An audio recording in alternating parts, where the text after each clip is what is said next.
Hi, it's Catherine in the Sugar Freedom Kitchen. This is my rehearsal for Carnivore Week 11.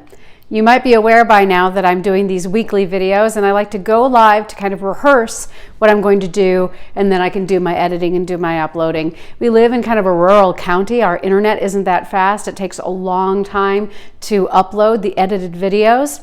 So my solution, because I do want to come live every week so that you guys can check in how the carnivore experiment is going. And so this way I know that I've got that covered. So it is week 11, and I want to cover my results: smaller waist, more motivation. My original problem that started years and years ago when I was a small child was insulin resistance. Many, many years ago, one of my first memories, I was probably 3 or 4 years old, was having terrible eczema. Red patches, they itched, it was horrible. I had to use a steroid cream on them. I can remember going to the doctor and getting the cream, and it was in this, silver tube, and I was the only one who could use it. And now we understand, so this was way back in 1967, 1968. Now we understand that probably I was dealing with insulin resistance all the way back then. Insulin resistance causing that overgrowth, which is what eczema is, and what some people also think psoriasis may be. So we're talking about these revelations that now that I'm 55 years old, if only I had known, and if only my mom had known when I was just a little kid, that I was already dealing with some autoimmune insulin resistance issues, wow, things could have been very different. Because going forward, one of the things that happened, and I can remember it, was my mom telling me that I had to eat fewer eggs at one point when I was really young. And I was like, what's up with that? I'm like, did they test my cholesterol, or was it just that the news came out that we were supposed to eat fewer eggs? And I can remember being switched from, I usually like to have a soft-boiled egg for breakfast, and that's all I wanted. And I remember getting switched to cold cereals, things like Quisp and Captain Crunch. And I remember really being hungry afterwards. And once again, wondering, was it that early switch from protein to sugar and carbohydrates that caused some of my issues? Then the loss of my father when I was 6, I became very frightened, started to compulsively overeat things like bread, anything that I could get my hands on that was carbohydrates, anything that broke down to sugar, anything that had sugar. I can remember eating whole sleeves of cookies, sneaking foods, and then ultimately being put on my first diet when I was 8 years old by my pediatrician, counting calories. And really some of the terrible foods that I was switched to, I remember, because I was calorie counting, I remember my mom having my sister and I split a can of SpaghettiOs before going to swim practice, because that was the other method that they thought they were going to use to help me lose weight, was putting me on the swim team. And I remember just eating that half a can of SpaghettiOs and just being starving. And I remember that sensation of being hungrier afterward than at the beginning. And I can also remember being punished later on during this period of time. I remember the house, I remember the refrigerator. I remember going to the refrigerator and getting out a brick of cheese and just breaking off hunks of that brick of cheese and just cramming them into my mouth because I felt I was starving. And now years and years and years later, looking back, and of course I've talked about cheese here before, some of it works for me when I'm trying to manage my appetite. It's not necessarily my favorite, but here we go again, looking back, and I think of the suffering that I might have been able to avoid had we simply understood that if I had been allowed to eat meat and cheese and full-fat, plain, regular dairy with no sugar added and no grains added, maybe I would have been fine, and maybe I never would have become obese at all. The other thing I dealt with was periodontal disease, and that happened when I was very young, and these things are all connected: periodontal disease, eczema, insulin resistance, and then down the road dealing with things like depression, lack of motivation. So let's talk about the solution now, shall we? Oh my goodness, so many sad things, but things are really going good. Motivation has come back. Back weeks and weeks ago, more than 12 weeks ago, when I started this experiment, I told my audience about Depression, Insomnia, and Anxiety, How I Cured Them All by Leonid Altshuler, MD, and doing the alt sliding scale diet, which was the elimination of basically going zero carb. Zero carb, not specifically carnivore, well, pretty close, but what he talks about in his book. And if you have Kindle Unlimited, it comes along with your subscription, nominal fee. You can get this on Amazon. It's only on Kindle. And he talks about different protocols for getting the carbohydrates out. You don't have to go carnivore. He talks about what to do if you're a vegetarian and even what to do if you're a vegan. So if the goal is to deal with your insulin resistance, get your dopamine flowing again, you can do the alt sliding scale. You can get this book. I'm going carnivore. That's just the way I do it. You certainly don't have to, but this is what I'm doing, and it's working. I want to talk a little bit about motivation and dopamine and how it might be changing things. So specifically what's going on in my life that's different is about 6 weeks ago, I went back to the church. I was raised a Catholic, born a Catholic, and I had left, and I felt the Holy Spirit calling me back. Now, believer, non-believer, doesn't matter. Watch. I want you to be healthy and happy. This is what was calling to me. And something had happened, and I think a lot of it has to do with the way that I was eating, that I am eating, that my anxiety has lessened, my beating up on myself has lessened, my fear of other people has lessened, and so I ended up going back. I went to confession, and certainly that's gonna, if you're raised a Catholic and you believe in what I believe in, certainly reconciliation, absolution is gonna make you feel a lot better. It made me feel a lot better. I was welcome back. I started going to Mass again, and I rejoined the church choir, and it has been amazing.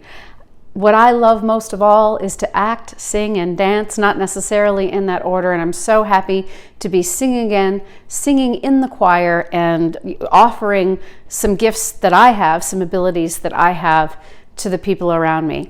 As a matter of fact, I get to go this afternoon. We're going to Skyline, which is a retirement home in our community, and get to sing some pop songs for the folks who like to come out to the great room and be entertained. And we have a lot of fun, and I think maybe they're going to sing along. We'll see, but I'm very excited to be doing that. So it's not just about trying to lose weight or trying to get lean, or even stopping joint pain. For me, a lot of it was getting back my kindness to myself and my willingness to go out and do things in the world.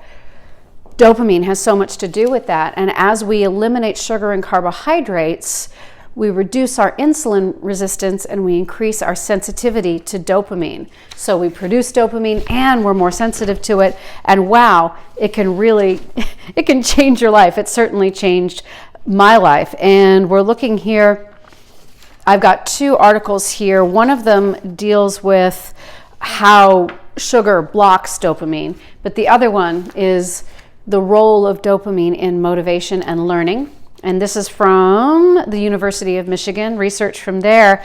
And this understanding that as we can get dopamine signaling to normalize, people start to enjoy learning more. They start to do the things that they want to do. They start to, how do they put it? I'll read it. Let's see. Researchers have known for many years that dopamine is important for arousal, movement, mood, and executing activities with haste and vigor. Aspects of these normal dopamine functions are highlighted in disorders such as Parkinson's disease and depression. And that drugs that elevate dopamine levels, like cocaine or amphetamines, and obviously we don't want to go there, produce euphoric feelings of well-being in addition to heightened arousal and attention. And aside from affecting immediate mood and behavior, dopamine produces changes in the brain that are persistent, sometimes lasting a lifetime. And this is basically how we stamp in memories. Oh, wait a minute. Okay, let's see. This is why I'm going live, and this is why I'm rehearsing. I obviously don't want to do this on my regular video. But the idea is that if we can increase dopamine signaling, and certainly we don't want to do that with cocaine and amphetamines, we want to do it by naturally getting the sugar out of the way, reducing insulin resistance, and allowing dopamine sensitivity to rise, that this actually increases motivation, learning, and feelings of well-being. And you can also do that by, you can try to maintain a positive attitude. But if you've got biochemical distress going on, sometimes it can be hard to stay positive. And I have to say that going carnivore, week 11, my happiness, my motivation is really up. And I like to think that I am a little bit more tolerant to the people around me. I would like to be judging myself less. I'd like to judge them less. I just wanting to be a better person. One of the mottos that I live by, and I read about it in a book that Dorothy Day had written, is this concept: how can we find a way to help people? How can we find a way to make it easier to be good? And being good for me is not over consuming, not over shopping, not overspending, not blowing up my ego, but being out there and being able to be of service and do good work in the world and be a good friend and a good wife and a good mom and all of these wonderful things, rather than spending so much time obsessing over appearance and money and status and all of these things. That being said, though, the reason I'm wearing this dress, all right, I admit it, I'm back in a zero. Now look, I am only 5'1", so in a way, conceivably, if somebody should be wearing one, it would be me, somebody as short as me. And I know that sizes are, there's vanity sizing now. Probably this size 0 would have been a size 6 20 years ago. But that being the case, it's so wonderful to be back in the smallest clothes in my closet, because even though I had, over the course of 8 years, I lost more than 70 pounds and I've kept it off. I had done a show this summer in which I played a pregnant character, and I allowed things to creep up a little bit and basically just wanted to bring them back down. It was only about 5 pounds. The other thing is to get 2 inches off of my waist. We've talked about the waistline and how keeping the waist as close as possible to what it was when you were first an adult, that this is one of the indicators that you might be able to avoid things like metabolic syndrome, diabetes, certain cancers, Alzheimer's disease, and dementia. If you can keep that waistline where it was when you were young, that this is one of the things that you can do to stay not just thin or light, but literally lean and healthy. So those are the things that I wanted to bring you today in this live rehearsal of the video that I'm going to be doing about Carnivore Week 11. So what did I learn on this rehearsal? I need to go back and get a little bit clearer. There were some points that I wanted to make about dopamine and mood, so I need to go back and get that research and write those out better. And I think that's going to work. Oh, one other thing I wanted to mention was fiber menace. I had a question about folks are concerned about going carnivore because of what that might do to their digestion, and oh my goodness, I agree with you. I've been there. If my protein was too high, it slowed my digestion down. If my fat was too high, it speeded it up too much. I learned a lot from this book, Fiber Menace, by Fiber Menace, the truth about the leading role of fiber in diet failure, constipation, hemorrhoids, etc. Oh, aren't you glad you tuned in for that? But this was written by Konstantin Monastyrsky, and I do believe he's also a medical doctor, and he's from either Ukraine or Russia. At any rate, this was written a number of years ago, but boy, does it explain a lot. So fiber menace does not necessarily go into what diet you're supposed to eat in order to, deal with your digestion, but it does give a greater understanding of what might be going on. I found that my digestion is good and normalizes on carnivore. What am I eating? I'm having eggs, heavy cream, some bacon. I'm having beef, chicken, fish, and pork, sometimes cheese. And if I stick to my carnivore program, my digestion is normalized. If I really go with too much fat, things speed up a little bit too much. So hopefully, if you're concerned about digestion on carnivore, you want to learn more about it, you might want to read Fiber Menace. that is it for my live broadcast. I've got my notes. I'm going to go back and adjust some things for the video that I'm going to make, which I'm then going to edit, which is going to be my 11-week video. Thank you so much to everyone. We've passed 60,000 views. I had dumped some videos that had a bunch of views on my channel because they had to do with something called 6 minutes to skinny. I still